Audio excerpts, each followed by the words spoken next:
Friends, I'm Miss Tiffany, and today we're going to make a paper mache bowl. I am so excited about this. I made one to try it. I didn't realize it was going to be so fun.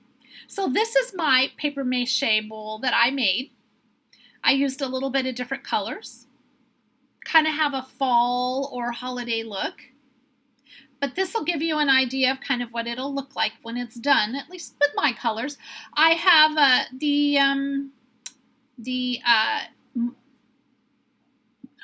forgot the word for it. Is that silly or what?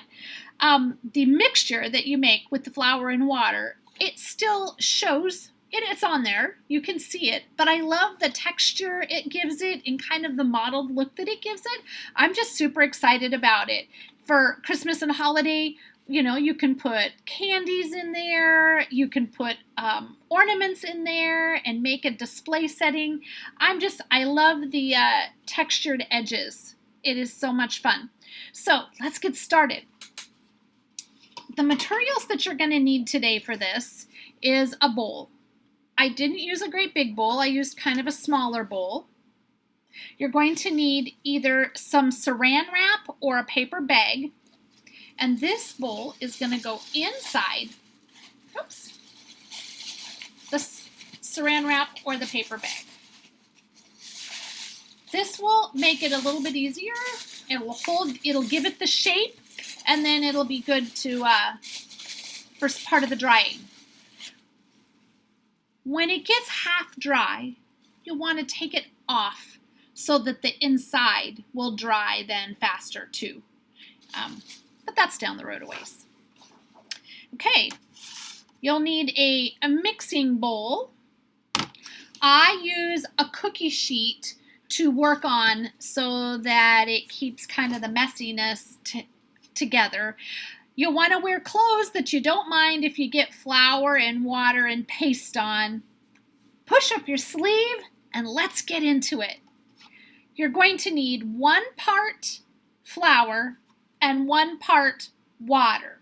So I have a half a cup of flour and a half a cup of water. This is the same kind of idea as when you did the piñata, but you use less because your papers aren't as big. It's not as big of an object. So I'm using a half a cup and a half a cup. When you mix, you can stir with a spoon. Or if you just like to get in and get dirty, then you can use your hand. All right, follow me. Okay, next we have to look at our paper. And we're going to do some tearing. Pinch and tear. So, pinch with one hand, pinch with the other hand. Your fingers need to be close together. And one hand goes away from you and one hand goes towards you. And it tears apart.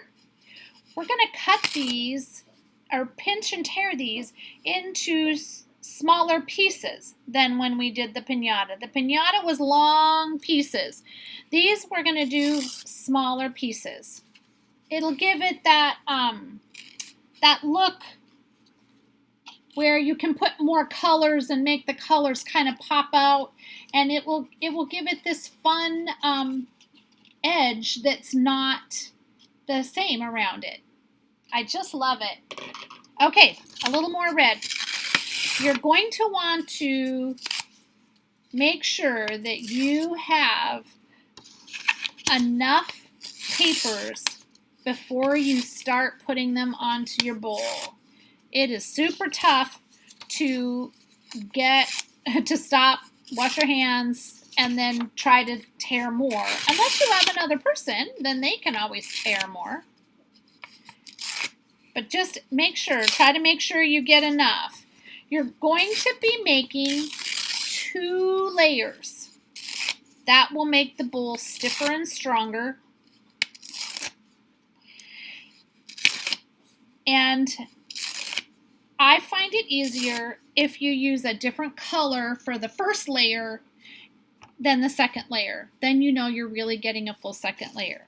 If you want to use the same color for your first layer and your second layer, it's totally okay. There is no problem with that. I just like to do it because it makes it easier for me to keep track. I'm going to use orange for my inside. I could choose to use green for the inside and red for the outside. That would keep it totally holiday-ish. But I didn't have enough green and red, but I have orange too. So I'm going to do it that way. All right, here we go. Mixing up my paste again. Just making sure it works. If it feels too thick, add a little bit more water. If it feels too thin, just add a little bit more flour. It should be kind of like pancake batter when you look at it. Okay, let's start. We're going to dip the paper in and then wipe off as much of the glue as we can. Just like that. And then set it on. And one at a time, we'll put it in. Wipe it off, and then you're going to want to overlap them. So, they do kind of stick to your fingers. Put it in, wipe it off, and then just keep overlapping it as you go.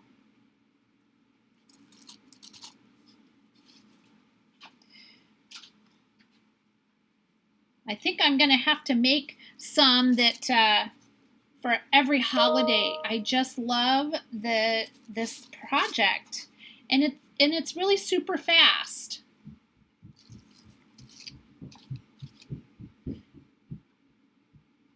It seems like it's way quicker than the piñata for some reason. I have one stuck to my finger. It doesn't want to let go. So just keep layering them on. You want to make sure it's solid. A little bit at a time. I know that strips would go faster. I just like the way that it works. Now, if you want to cut yours or tear yours into a little bit bigger strips, you totally can. All right. Just keep putting it on top of your plastic bag or your saran wrap. For those of you that have, you know, my big friends and my little friends, if you are somebody that doesn't particularly like to get your fingers gooey, but you really think this is a fun looking project, you can always put gloves on. Like get the gloves like you would get from the doctor's office or from the nurse at school. Those kind. You can usually pick them up at Walmart. All right. Not quite there. You want to try to make them go different directions too. I think it makes it stronger that they don't all go one direction because that overlaps them a little better.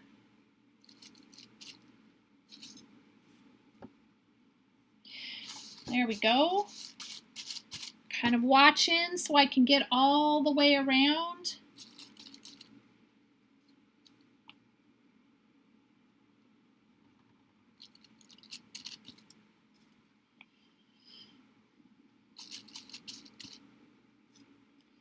All right, I think we're about there. My bowl isn't too big. You can see it's kind of going around. Maybe one more on this side. So you just kind of rub your fingers on it and it will, whoops, I had two stuck together. It will, it'll just work. And you don't have to dip it in deep. You can just get your fingers wet and rub over the top of it.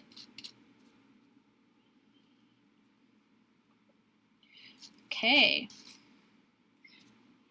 If you like the edges the way that my bowl turned out, just make sure you have a few of your papers a little bit higher. You can kind of see that they're not an even around the edge. That will give it that different look when it's dried. Okay. That looks pretty good. So now I have my first layer. Now we're going to start the second layer. It works. I see a little spot over here. It looks like I might have missed one. So now whatever color you choose to start with, whatever colors that you might have, now we're just going to go over the top of the orange. And it works just fine. It doesn't, you don't necessarily have to let it dry in between. We're only going to do 2 layers. You can do 3 layers if you decide you want to. I found that 2 layers was sufficient, and it worked very nicely. Now I have my bottom now almost completely red, and I'm going to throw a green one in there. Maybe one there. Whoops. And one over here.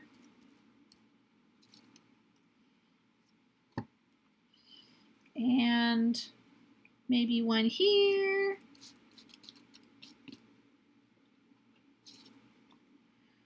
A few over here.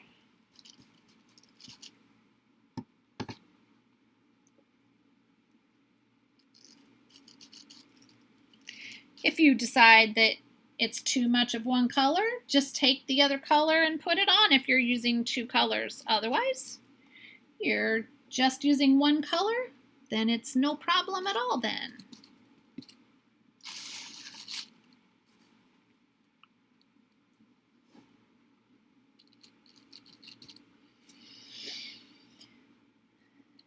I might have to do another one and use blues. That would be pretty too. Maybe purple. I'm going to put another green.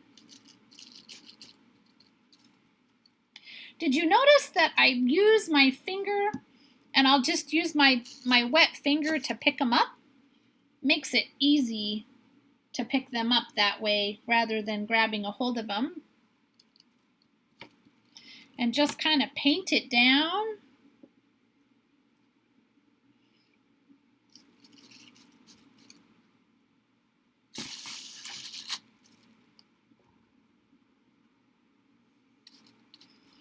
Here we go. How are you coming on yours? Are you getting a feel for it? Super messy, but I love super messy. I always feel like I'm having more fun if I get super messy. Get another green one in there. Oh, I'm missing some there in the front.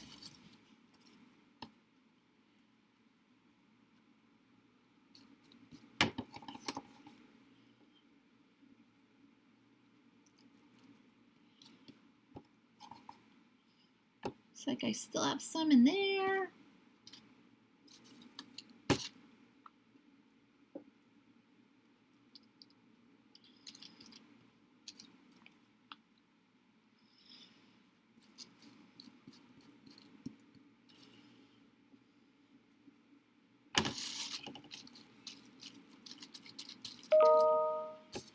Okay, we're almost done here. That's about how fast it goes. Oh, I still see a little bit of orange there.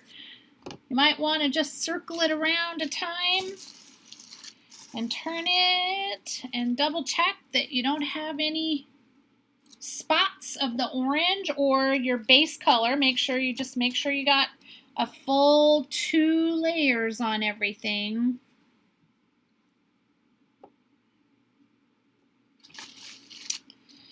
There we go. Oh, see one more here. I think I have a spot I want a little red in the middle of. There we go. Make sure that all your edges are pushed down with your paste. Otherwise, when they dry, they'll be kind of pokey. Just make sure they're pushed down.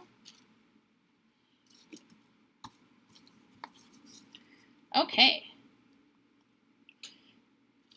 Looking good.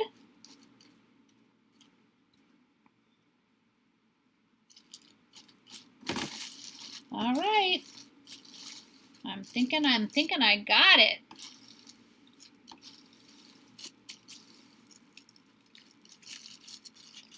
All right, and all my edges look like it's down. Okay, so now I'm going to grab my paper towel and wipe off my fingers. So now, this, my friends, is where you would take and set your bowl to dry somewhere. It may take a couple of days, maybe even 3, depending on how warm your area is, and it'll dry. After, at least a day, if the outside is starting to feel a little dryish and it's not too damp anymore, then I would pop it off and flip it over so that then the inside has more air and it can dry better. They can be used right as they're finished drying. Otherwise, I kind of looked around my house to find out whether I had other things, because I just loved it so much, that I could maybe seal it with that would preserve it a little more. I found in my garage I had some clear, bottle's almost empty, but it gives it, if you can, I don't know if you can see it, but it'll give it a little bit more of a shine if you happen to have that available. I also I found I had some old clear fingernail polish, and I tried that on it too, and that did a nice job of sealing it and giving it a shine. So those are some ideas of something you might use. Some people have clear paint, like with a paintbrush paint, that's a sealer. You can use that as well. Otherwise, it'll just not be quite as shiny, but it's still amazing and beautiful and can be used over and over. I wouldn't get it wet, but it could just be used as a nice decoration. I hope you had fun with this. Be sure to take pictures and send them back to your teachers so we can all stay in touch and see all the exciting things you're creating. Happy holidays. Bye-bye.